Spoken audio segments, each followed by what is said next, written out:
Hey DIYers, welcome back to another video. Today's project is very simple and easy. So simple and easy that any DIYer out there watching this video will be able to do. Today's project is going to be replacing that broken sprinkler. So what do you say we get started on this easy project? So it's springtime, and the grass is green and growing, and it's time to get your sprinklers turned back on. For me, every winter I turn off the sprinklers at the controls at the outside and at the controls for the sprinkler systems itself, and then every spring I reverse that order and turn on the water at the outside source and turn on the sprinklers at the control. But that's not where it ends. So you need to test all your sprinklers and make sure that they're in working order. So in my case I have 4 different zones that are laid out in my yard, so I have to test each zone. So basically you go around, you turn on the zone, you walk around, you inspect it, make sure everything's going the way it is. Turn on the next zone, and this is what you find. Oh man! The sprinkler just spraying straight up in the air, broke as can be. Well, it's your lucky day. I'm gonna show you how easy it is to fix that. So to do this project, you only need a couple tools. Channel lock pliers and a narrow-headed standard screwdriver, and maybe a tape measure. The hardest part about this whole project is gonna be figuring out which sprinkler heads you need and going and getting the sprinkler itself. Now when it comes to sprinkler heads, there's many different types. There's 4-inch pop-ups, there's 6-inch pop-ups, there's 0 to 360 radiuses that can be adjusted. There's a set 360 radius, there's a 180, there's a 90. There's the huge pop-ups that can spray 35, 40 feet that you can adjust to the distance, and so on and so on. So in my case, it's real easy, because by looking down the side of the house when it was on, and the fact that the sprinkler's at the house, I know that I need a 180. Now, if you don't know how big a pop-up you have, that's where the tape measure will come in. So let's get started. So first things, if your ground around your sprinkler is really dry, you might want to wet it. Now, the fact that this was broken and spraying up in the air and spraying right back down in the same area fixed that purpose. It wetted it all up for me. So, and the reason is when you take this out, you don't want any dry dirt falling down in the hole. So, if you don't know how big a pop-up you have, just take your channel locks, you grab that center screw, who cares if you break it, it's already broke, and you measure. And in my case, it's a 4-inch pop-up. One other little tidbit you might need is a little gardening tool. And the reason is what you want to do is you want to find the edge of your sprinkler and make sure that everything is pushed away. If you have to dig, dig, but try not to. Basically, just try to compact everything around it. And then if you can't turn it by hand, that's where your channel locks come in. Just open them up as wide as they'll go, grab the head of the sprinkler and start turning.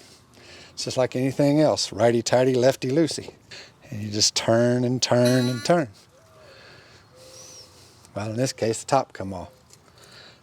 Not to worry, just pull all this stuff out. Grab a hold of the edge and turn.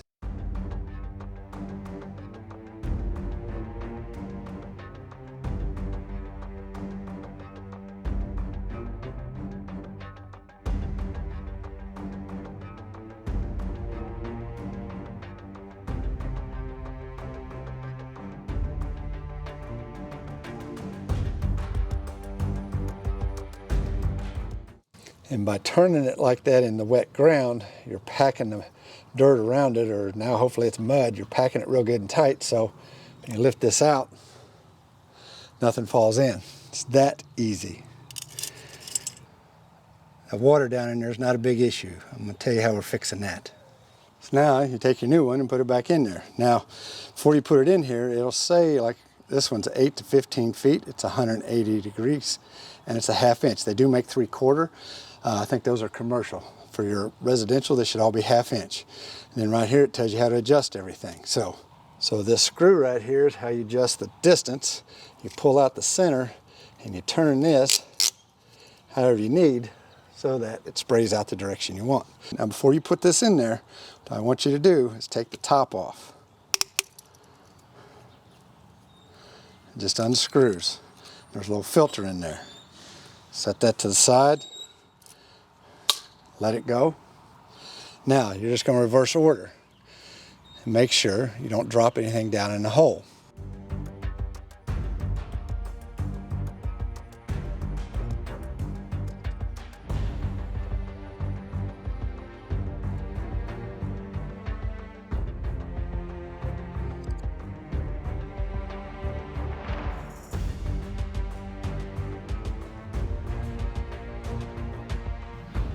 Okay, there it is. Now,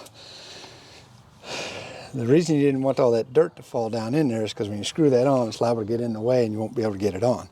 Now, we've left that open. What we're going to do is we're going to go turn the sprinklers back on, and it's going to flush this out. So any dirt or debris we got down in there will flush out, and then we'll put our top back on.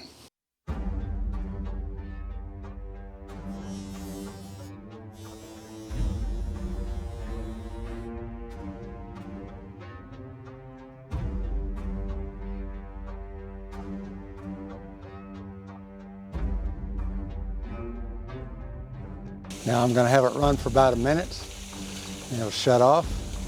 That should flush out any of the debris you got down in the line right out. Okay, so we'll put the filter back in and this top on. Now, when you're doing this top, see these slits here? That's where your water's going to come out. That's your 180. So you want to make sure you've got that facing the direction you need when you finish. So we'll drop the filter down in there. I'm going to screw this on a little bit and then use that to pick it up and tighten it the rest of the way. Like that. Now it's good and tight. So I just need to look and see where my jet is. Okay, we'll let that go. I'll turn it back on and we'll be done. And there you have it, all done. Now the only thing you might have to do is adjust the head so that it's spraying the right direction and the set screw on the top for the distance, but otherwise that's it. Maybe it takes you 15 minutes, not counting the time it takes to drive to the Home Depot or the Lowe's or wherever you drive. Like I said, simple, easy, quick project that any DIYer can do this. Oh, and as always, if you like these DIY shirts, I'll leave a link down below to my store. If you like these type of videos, I'll leave a link, one of these directions, to some more. Otherwise, we'll see you on the next video, and happy DIYing.